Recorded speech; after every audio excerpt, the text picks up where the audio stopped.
აგერ ხართ თქვენ და ვინ დასწრებს, რა თქმა უნდა, საქართველოს ამას ვერ შეძლებს. რუსეთიც, რა თქმა უნდა. და სხვათა შორის დაეცემა, არა ეცემა, იმიტომ რომ ეს არის გარანტირებული ევროსკეპტიკური, ესე იგი ევროკავშირი გადაიქცა ბოლომდე ბიუროკრატიულ მოდელად, სადაც ეროვნული სუვერენული სახელმწიფოების ინტერესები ბოლომდე ირღვევა, შესაბამისად, როგორც ტრამპთან დასაწყისში თქვა, რომ ევროპის ტელეფონის ნომერი არის ორბანის ნომერიო, ეს გაგრძელდება.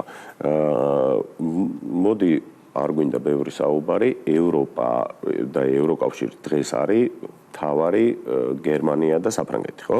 ხო, მოდი გერმანიაზე ვთქვათ. გერმანია და საფრანგეთი. საფრანგეთი ვერ აკომპლექტებს მთავრობას, ლეგიტიმაციას ვერ იღებს პრემიერი. მაკრონი არ არის ხალხის რეპრეზენტატორი. 20% აქვს მეგობრებო, ისტორიული მინიმუმია. საუბრობენ გერმანიაში AfD-ს იმაზე, რა ქვია, დაქენსელებაზე.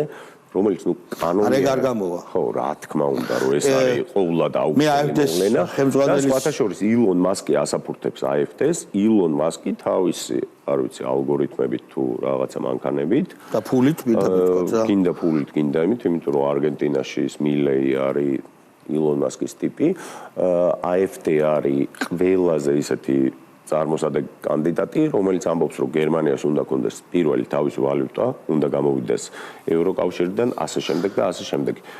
საფრანგეთში ყველა მე მყავს ძალიან ბევრი მეგობარი საფრანგეთში, რომლებიც მიყვებიან რეალურად რა ხდება, Brexit-ი არის ისეთი რეალური, როგორც არ ყოფილა აქამდე. ამ მაკრონის ხელში არ გამოვა. ხო, საფრანგეთის და გერმანიის დაეგზიტება ევროკავშირიდან ნიშნავს ევროკავშირის დაშლას, ხო? მე ერთ სიტყვი მე